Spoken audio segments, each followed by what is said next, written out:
Salam guys! We are at Marvdasht. Today we are out to explore one of the most important historical places in all of Iran. It's a UNESCO World Heritage Site.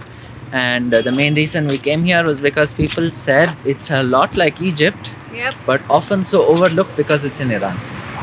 So it's an ancient civilization of sorts. And the most popular and the iconic spot here in Iran. So we could not miss it. So this is called Persepolis, and we're just about 55 kilometers north of Shiraz. So it is. This morning we woke up and took a taxi from Shiraz till here. Yeah. Can you imagine for a 50-kilometer taxi ride, Yeah. we just paid $3. So that is one very interesting thing about Iran again. So right now we are at the main entry gate. So we have to pick up tickets and then go inside. So we'll see you there.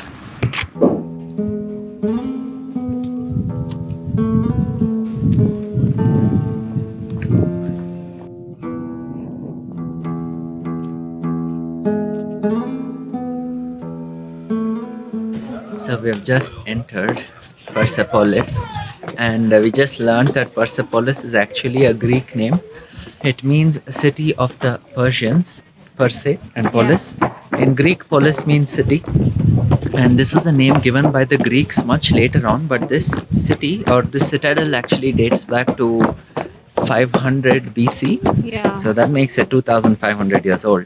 And the king who built this was actually called King Darius, who is supposed to be known as one of the greatest kings in the Persian Empire when it stretched from far in the west to far in the east, and probably even included parts of India at that time. Right now we are walking on the main stairway. It is so wide and the steps are not very tall. This is particularly made so that the people who came with could gifts wear. and dignified attires, it would be easy for them to climb up. Yeah. So the idea was if people were talking to each other, like how we are doing right now with you, they could easily walk up and continue to concentrate on the conversation. And it is actually making sense because it doesn't feel like a lot of effort to put steps. Another interesting fact about this place is that this is where Nowruz was born, the Persian New Year, and that is because King Darius, he is attributed to have innovated the concept of celebrating a new year as per the Persian calendar, and this is where it all began. And this entire terrace was actually for the king to view celebrations of the festival that was happening all around. We can take that. How much was it? Like ticket. Same Like price. ticket, huh? Okay.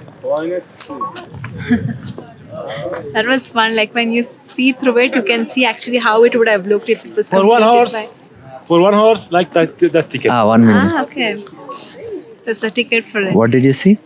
So when I saw through that, you could see this entire thing, what it would have looked like when it was completed and 2,500 years ago. So cool. Virtual reality shiz.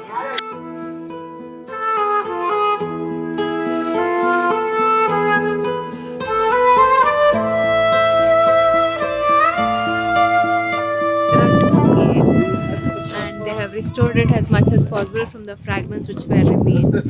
And all these 4 pillars, they have carved an animal which looks like a bull. The body is of a bull, and then the head is of a bearded man, and then it has wings of an eagle. And So- this is the gate of all lands. So once you come inside, there's this colonnaded pathway that leads up to probably the main terrace or the main altar, I don't know. But it looks very Roman-like. It's, I guess during that era, all kingdoms sort of had the same kind of, grandness of architecture. I remember in Petra also it was like this, right? The main pathway in the old city. This is what you see behind us.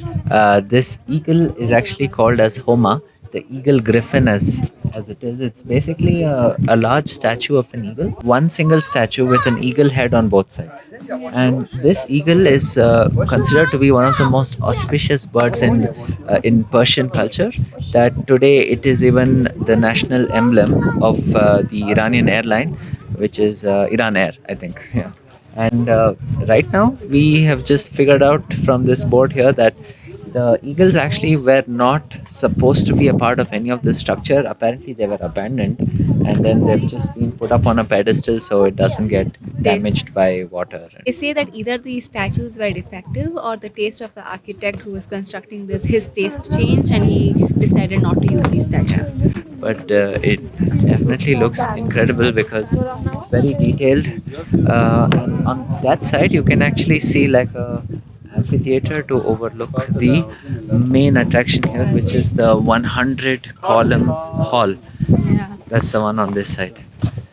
You don't see all the 100 columns, but using the VR headset, somebody just showed us it's like a massive hall, huge columns, probably look just like the Romans had their, large buildings like the Colossus, etc. But it's more of a rectangular building.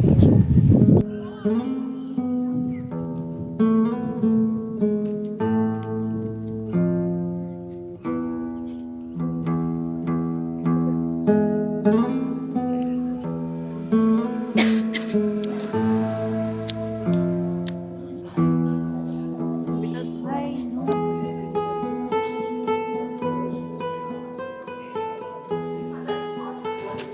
So we're right now at the very top of the citadel, and this right here is actually a tomb of the great king. It just says that it's one of the more prominent tombs here because this is, of course, the seat of royalty, so he must be an important person. But there are a few other necropolises further that way, which is where lesser royals and normal people were buried.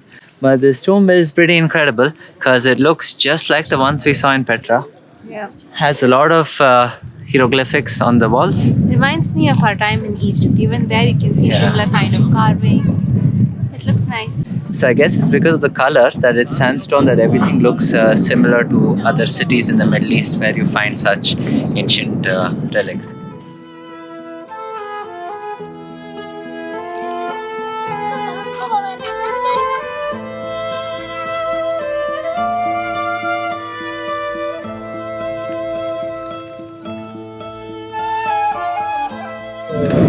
Really don't like.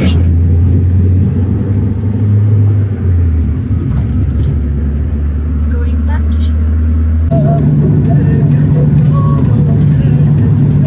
We took a taxi ride back from Persepolis to back to Shiraz, and the the whole 50 ride- kilometer ride was just $2. Actually, it Less was than that. less than today morning. We had to pay like $3. 1.3 million riyal.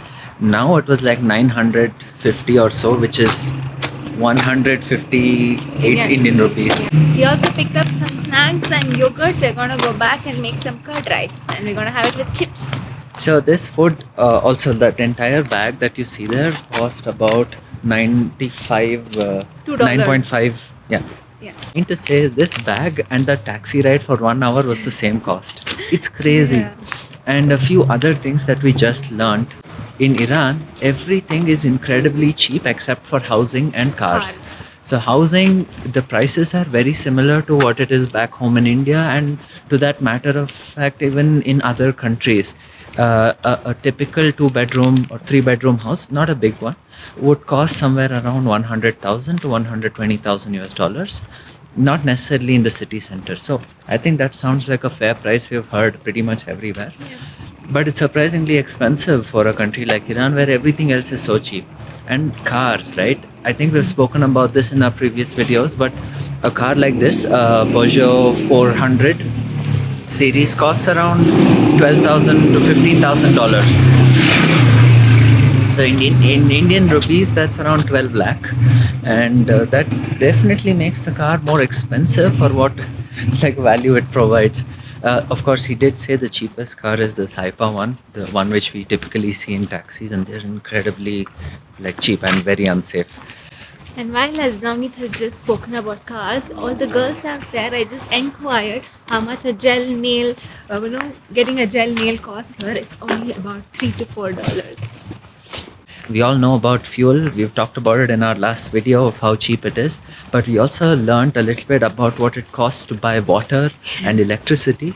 And our friend told us that For 2 months. Yeah, for 2 months he pays only somewhere between $1 to $2 for electricity and water. That is crazy They because use like air conditioning during the summer months. They use heaters during the winter season, And and that's now the also most. everybody is using heaters. that's the most money they pay. I can't even imagine in any other country something being so incredibly cheap. In India, like a small home that we had in the city center in Bangalore, Just for electricity, we were paying around $10 to $12. yeah, that is around 900 rupees. Yeah. And what did we do? We did pretty much every normal task that we did, and we didn't have heating or No air cooling. conditioning either. We just had a regular fan because Bangalore's weather is decent. But look at the price difference, right? It's crazy. So, thanks you guys for coming along with us today and exploring Persepolis. See you in the next one. Bye. Come on now, Neat. It's not carom.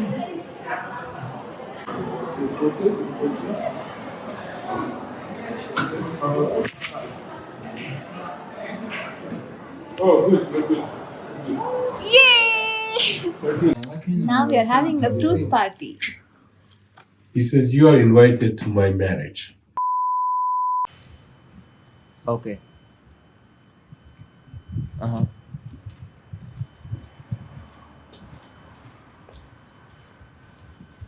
Okay. I'll just.